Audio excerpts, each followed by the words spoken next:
roll sound. Scene 1A, take 1. Mark A.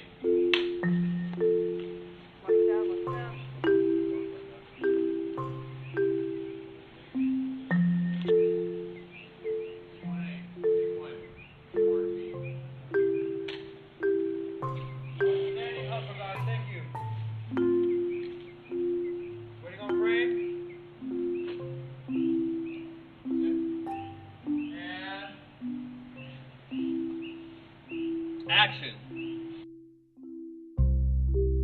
Even on a film that's a short film, wow, there's so much work involved.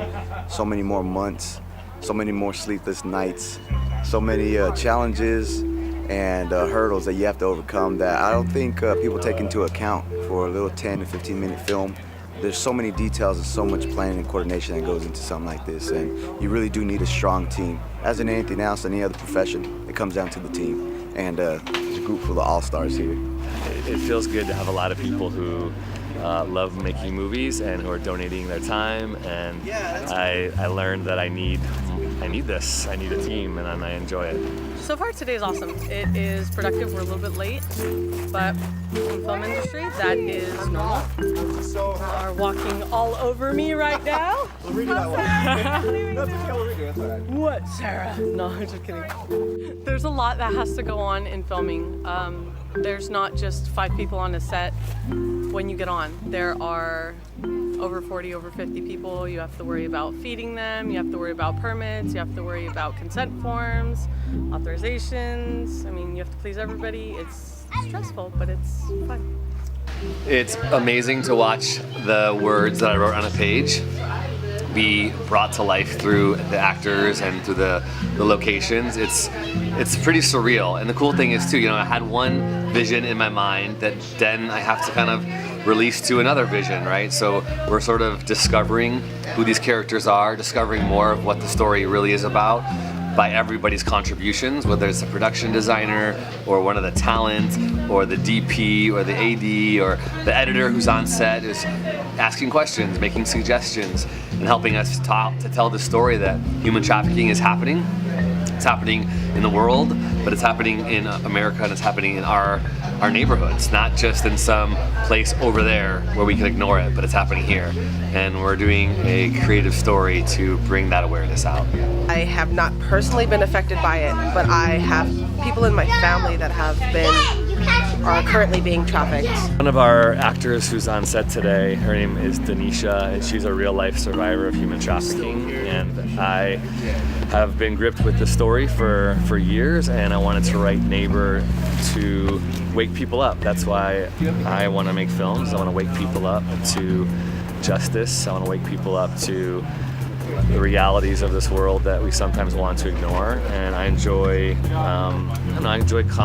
complex stories and complex characters. So Neighbor is that reality that, you know, our perfect suburban American dreams are broken, and we need to admit that.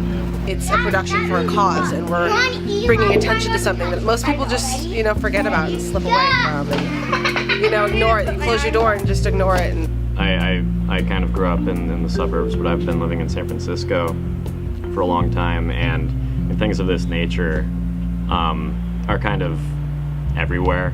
I actually had a really good friend that was living in the in-law unit of what turned out to be a brothel, and people were being trafficked in and out, and there were Johns that would, you know, be flipping up their collars and, you know, just kind of like stalking the area and then running up their stairs.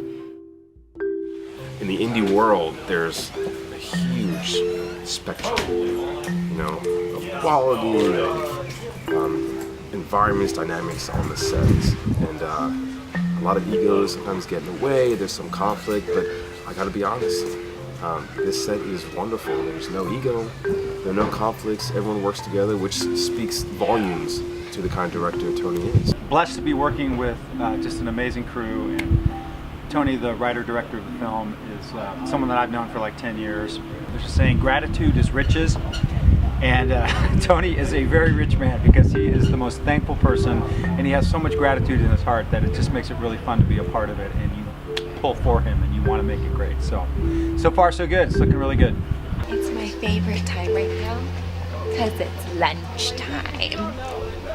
#food. We're on the board of the Redwood City Parks and Arts Foundation, which is a 501c3 foundation in Redwood City. Just to support the Neighbor Film Project, we serve as fiscal sponsors for the fundraising of the project, and today we made lunch. Yeah. Pamela made most of the lunch. I was the sous chef. Vibe on this set is great. I just love the talent that I'm working with. Super cool. We have Anjelah Johnson, who's funny and sweet. We have Meier, who's also just a really great guy, just a load of laughs. Bruce Beatty, who's the sweetest guy. Love talking with him. And then we also have Paul